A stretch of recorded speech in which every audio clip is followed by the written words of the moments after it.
Ayan, so good afternoon sa ating lahat. So our topic for today is, kumbaga continuation sa topic natin last time. Then meron din tayong bagong mga formulas mamaya.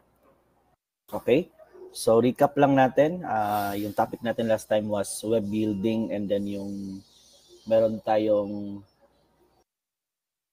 yung bearing pressure, no?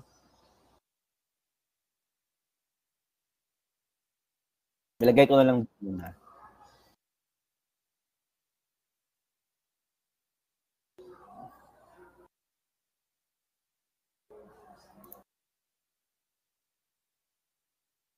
Butang na lang sa nako to.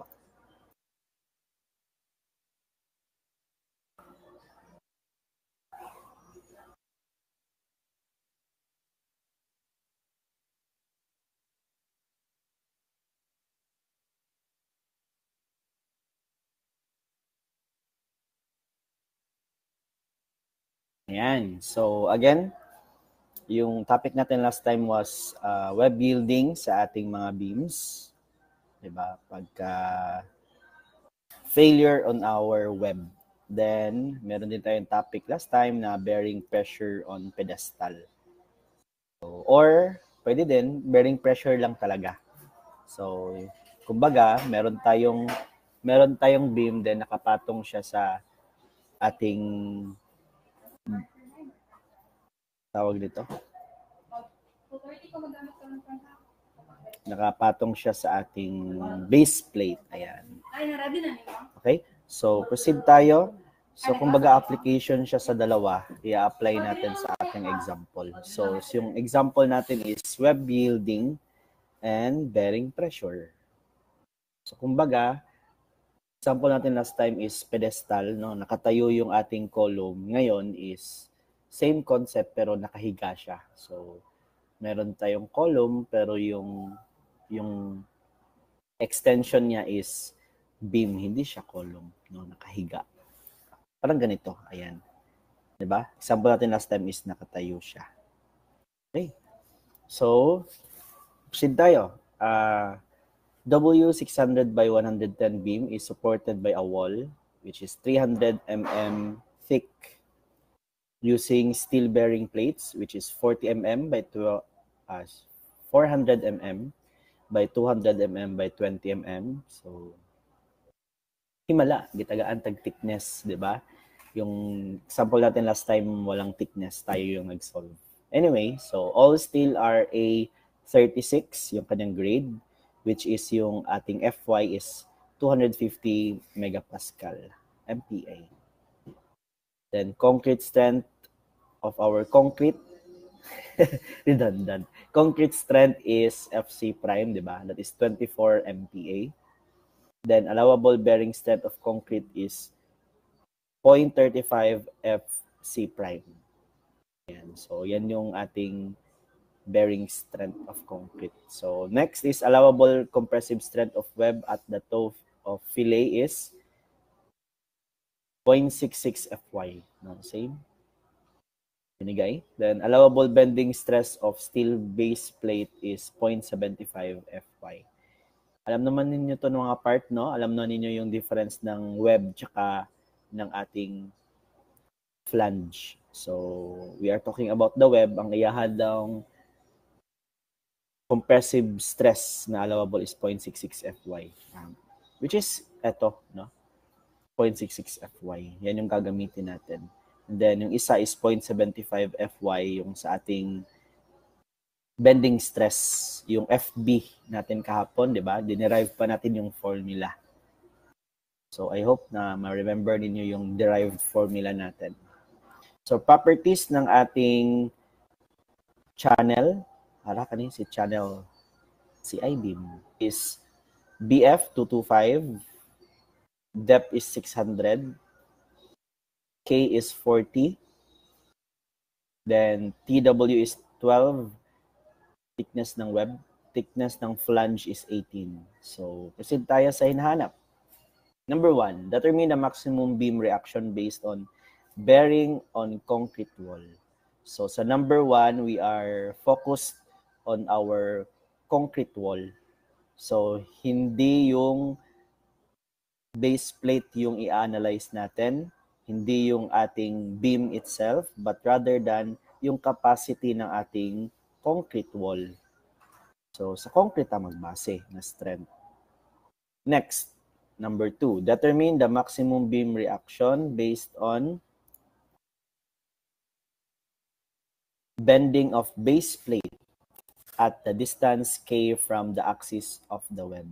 So, sa number 2, yung ating itetest naman is yung base plate.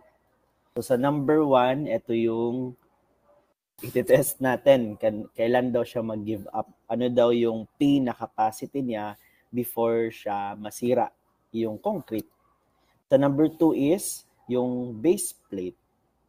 So, sa number 2, yung ina-analyze natin is ito. Yung nagipatungan mismo sa ato ang channel. Uy, 3 maninoon akong isulat. This is 2. Ayan.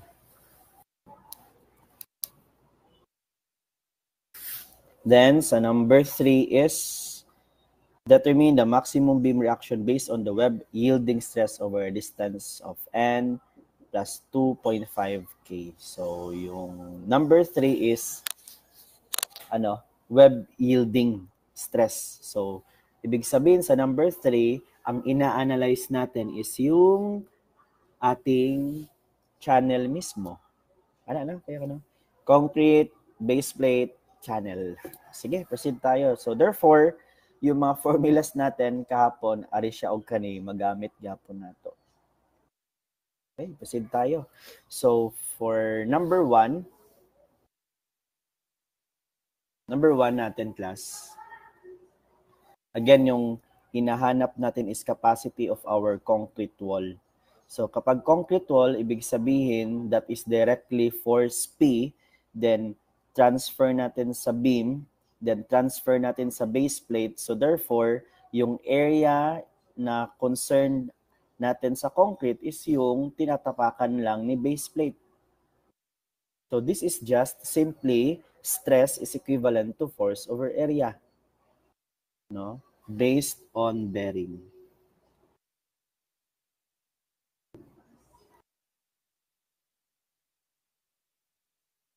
So, ibig sabihin sa bearing, murag makuan siya no, mulubog ba? Mag-bear. Mo lubog ang atong concrete kay sobra ka pusog sa P. That is bearing. Okay? So, yung ating bearing sa concrete is FP is equivalent to force over area, which is our P, no, pababa, over A. Wait lang ha. And sorry for that. Nalay nag-special exam. Anyway, so sana tayo bearing sa ating concrete. So, force. So, again, yung area na nasend na po ba yung PowerPoint kahapon? Yes, nasa GC, na-upload sa Google Drive. Pati ang video na-upload dito sa Google Drive. Anyway, proceed tayo. So, yung FB natin, so, concrete natin na capacity, ayan, 0.35 FC prime, allowable bearing strength of concrete. So, that is 0.35 FC prime or F prime C. Same lang na, no? Tapos, yung P over A tayo. So, yung P dito, yan yung hinahanap. Then, yung A natin is yung area ng ating base plate, no? Okay, siya man in contact sa concrete itself. Okay? So, that is P over A. Sangsa na to. So, therefore, substitute natin 0.35 multiplied by FC prime. Ano to? Pila tong FC prime? Lumabas ka. Ara, concrete strength is 24 MPa. So, that is 24 is equivalent to P yung hinahanap divided by area ng ating concrete na with contact with our base plate. Base plate. Ayan. So, that is 200, pila to? Nato dali. 400 by 200. Ayan. So, that is 400 by 200. Paki-calculator. What is our P?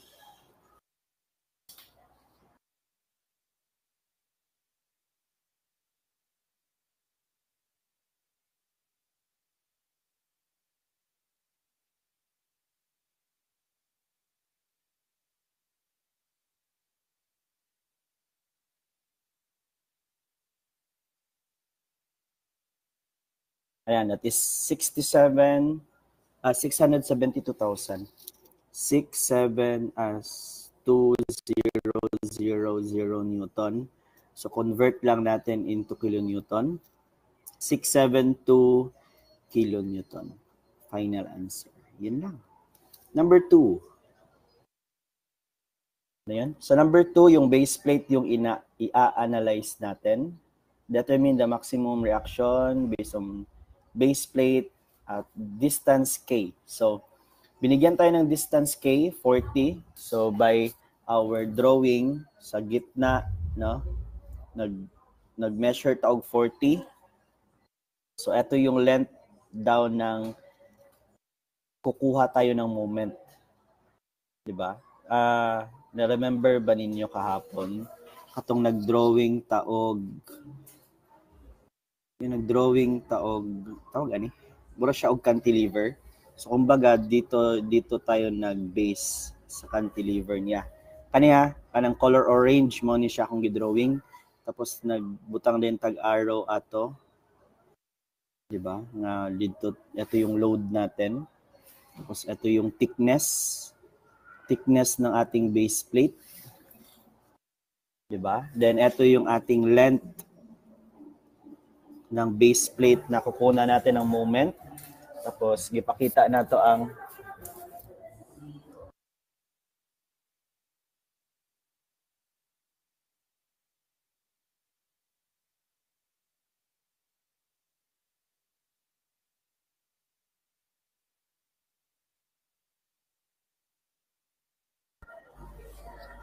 So, madungog ba? May program kusog kayo?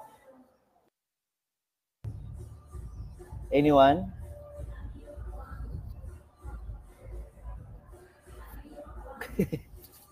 Pati akong tingog din ako madungog kay kusog kayo. Pero sa inyo madungog ba? Sakit ka sa dunggan? Okay, di man din madungog. Sakto lang, di man. Yes, sir. Yes, sir. Okay, sige. Goods man, sige. Sakit ka sa dunggan. Anyway, so, namag-program sa gawas. Sakit sa ulo. Anyway, so proceed tayo.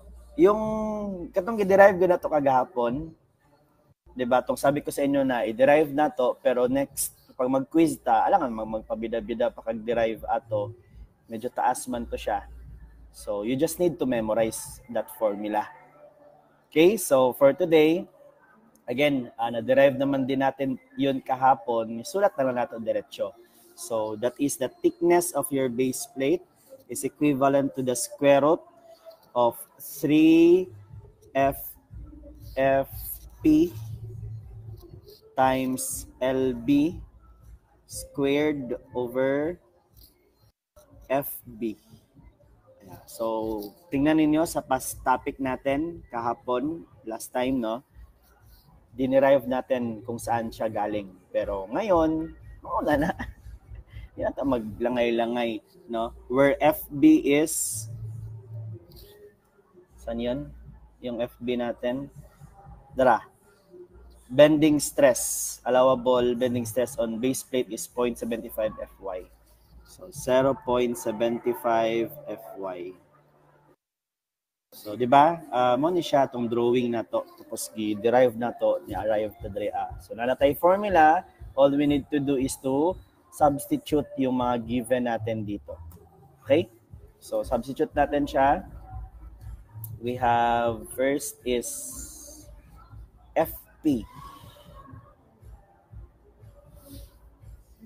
Ang problema, wala tayong P, wala tayong FP. Kumbaga yung FP natin is yung force, di ba? Same kahapon, or yung load, FP over LB. So, saan tayo kukuha? So, kukuha tayo class sa taas. So, kukunin muna natin si FP kasi hindi siya binigay. So, same pa din siya, that is force over area. But for this one, hindi siya FB ha, but FP. Ibig sabihin sa base plate ta, P is for plate sa plato. Kaning B is for bearing sa atong concrete. So, lahi na sa FB, lahi sa FP. So, FP po natin is force over area. So, that is force is P. Area natin is 400 by 200. Nara siya. Pero, FB natin is concrete maguna 0.35 FC prime. Dito sa FP, we are talking about the base plate. So, ano yung ating allowable na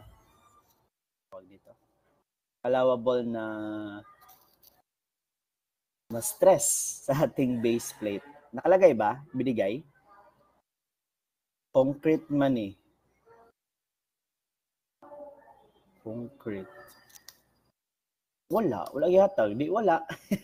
So, ang gagawin natin class kapag wala is in terms of P natin. So, ang gagawin mo lang, syempre, P divided by 400 over 200.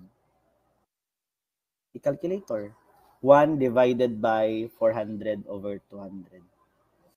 So, pwede po, no? Sa mukha po na ng divide. Uy, ito gagawin natin, ito siya. Pero sige daw, i-divide. 1 over 400.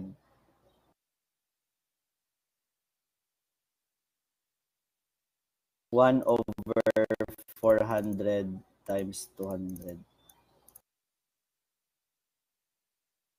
Pero pwede naman dili. Samok lang siya tanawon, no? That is pila.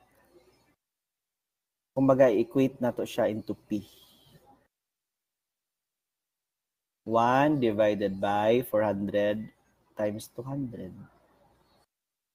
Dili, divide gid siya, i-divide. 1 over, wala, 1.25 times 10 raised to the power of negative 5P. So, yung FP dito, ayan, encircle lang ako no? I-substitute lang natin yung FP dito. So, magiging T is equivalent to, no, substitute lang natin kay wala man tayo value. Wala tayo mabuhat. Pero, ang kagandahan nito, hindi kagaya last time, meron tayong thickness ng ating base plate. So, kahapon kasi or last time, thickness yung hinahanap. Ngayon, ang hinahanap is yung P na pwede niyang or kaya niyang ma-carry. So, substitute natin si TP, no? Thickness of our base plate, that is 20. 20. So, kumbaga shift solve tayo nito class. 20 times 3. Then, based dito, yung FP po natin is 1.25 times 10 raised to the power of negative 5. Then, LB natin, length ng ating, si LB. Kanina ko na akong gimarkahan. So, paano pagkuha si 160? So, take note, yung total na length ng ating base plate is 400. So, that is 400 by 200. So, sabi niya, dito nakalagay, determine the maximum beam reaction based on the bending at distance K from the axis of the web. So, ito yung axis of the web. Ito yung center. Yan. Tapos, sabi daw niya, 40 daw. Kasi that is our K. K is 40. So, 40 minus, or kumbaga, itong katunga, aling katunga ba? We have 400. So, sa gitna tayo. So, divided by 2 is 200. Tapos, 200 minus 40 is 160. So, itong drawing ko, ito siya. Mo ni siya ha, kaning ang cantilever god. Mo ni siya kanina sa taas na ako ang drawing. Okay, so therefore, LB natin is 160 squared. divided by FB. So FB natin is 0.75 times FY. Binigay ba yung FY? Si 250 MPa. So substitute natin 250 o pakikompleto. Uy, sorry na ikulang. Yung kalimti si P. Kung walay P, wala tayo pangita eh. Ara. I-type daw class tapos shift solve o makaya ba sa tong calculator. Kung dili makaya ang square root, ibalhin sa pikas. Gawin mong 20 squared equals kanida yun siya. What is our P?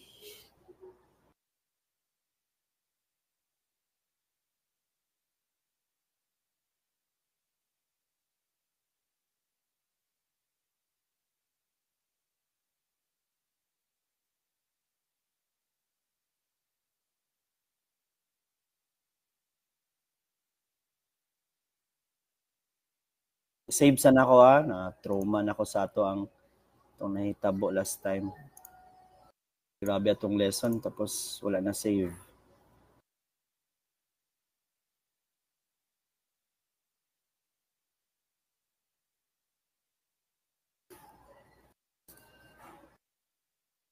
Magawas pag i-calculator.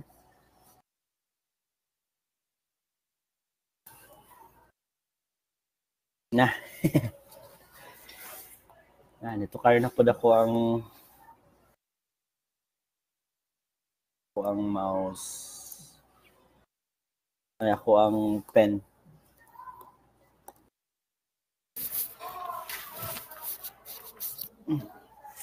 Lang nga, saksak sana ako ng pen tablet.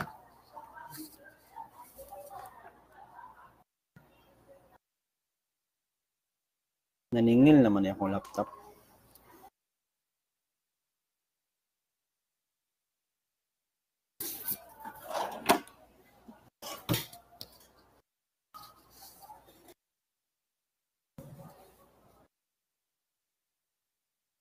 Okay, ang answer po natin is Okay. Answer natin is 78125. So, sulat natin.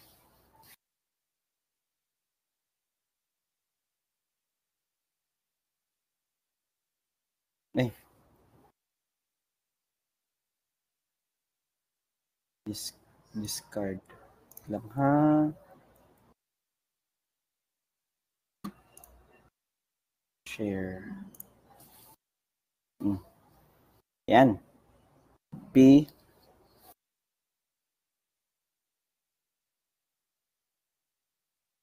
Mana eh?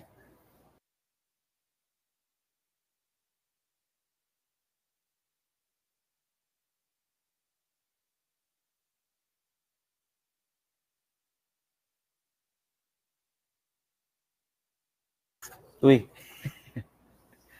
Magawas.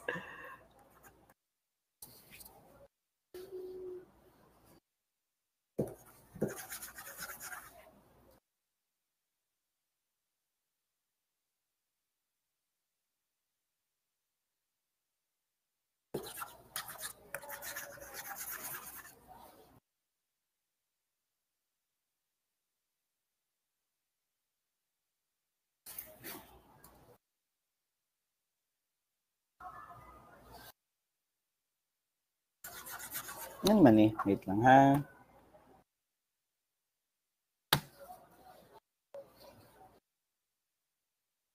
Yan. P is equivalent to 78125. So that is 78125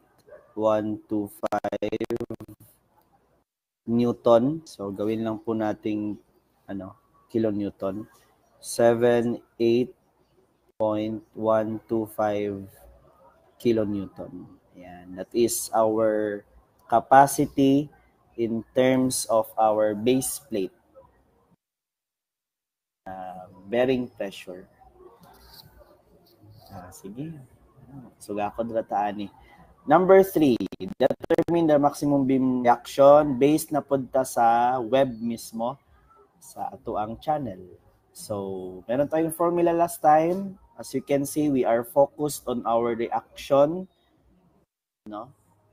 Kumbaga si P is nasa distance lang siya na under kay D or depth, 'di ba? So pag under, so therefore ang gagamitin natin na formula is si letter B.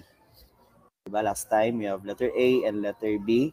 Letter B yung gagamitin kapag nasa malapit lang siya kay kay support.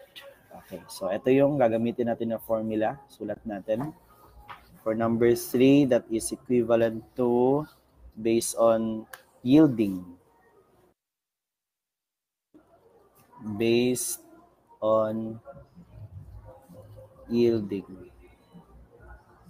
So that is R reaction, which is P mangyapon. Nakapatong man siya. So R is equivalent to P rin siya.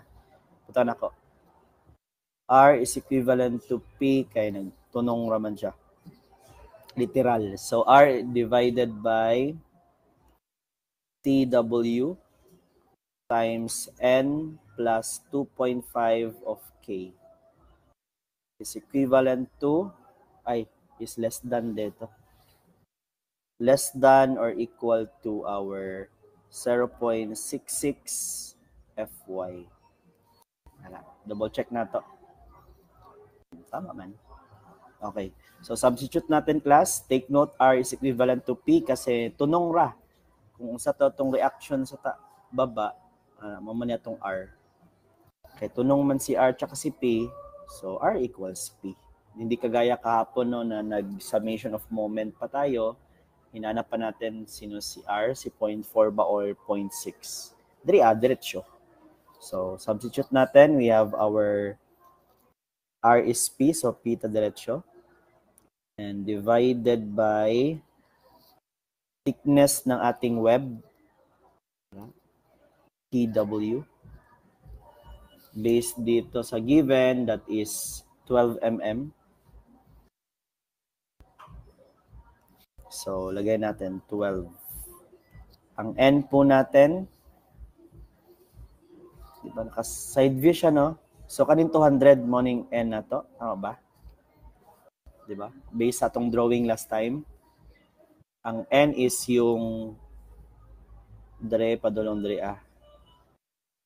N, which is ito, si 200. Itong atong base plate na along our beam itself. So, that is N is 200. Kani manggod atong ginapangitaan class. Kung ito yung base plate, ito yung ating tawag diyan, yung beam, ang pag-bear manggod no, ang pag-fail manggod ana is may paslanting ba. So ibig sabihin yung ating length na ina-analyze is dito hanggang yung pag-spread. Kita ba day ka? Sige daw, tanawa daw kung magliki na siya, no, dili man siya nga straight, magliko na siya gamay. So therefore, kanang pagliko, this is our N and this is our 2.5 K. Ara. So mo na siya, N plus 2.5 K. So plus 2.5, then K natin given, that is 40 mm. Ayan. So equals na to kay we are finding our allowable man. 0.66 Fy po natin based sa problem is 250. Ayan. So, okay, calculator class, what is our answer? What is our P in terms of yielding web? 5, yes. 594, pwedeng humabol. 594 Newton, or P is equivalent to 594 kilonewton. So, inana ka mag-design, sunod pohon, no? Ma-engineer na ta. Dapat alam mo yung different na allowable in each element, sa concrete, sa base plate, and sa ating channel itself. So kung dungagan nato, sige dungagan natong question. Number 4. Determine the maximum beam reaction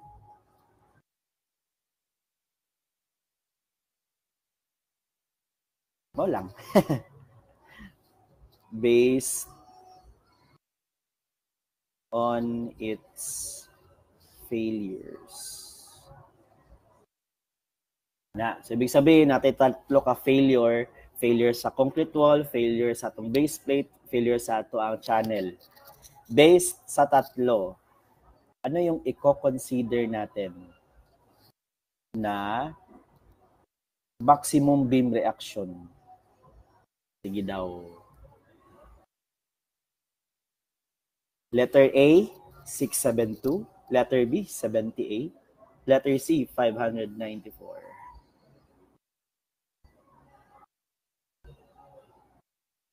A, B, or C. Again, we are finding our maximum beam reaction. Kanang, kung baga design ta. Una, ikaw designer. Tapos, pag solve nimo, okay, ang capacity sa atong concrete 672. Mo na makaya niya. Ang capacity sa ko ang base plate is 78. Tapos, ang capacity sa ko ang channel, 594. So, kinsa kong respetuon. Di ba? Okay, asa na ta? So, ang answer natin is, syempre, we are, kumaga allowable ba? Sino yung una mag-give up? So, ang good ta. Answer natin is letter B. 78.125 kilonewton. Di ba? Alam mag 594 ta. So kapag mag-apply tayo ng 594, wala na. Maguba na nga to ang base plate. Pag mag-apply tag 672, kaya ni concrete. Pero tuara, naguba na imong base plate, naguba na po ng imong channel. So yung pinakamaliit yung gagamitin natin.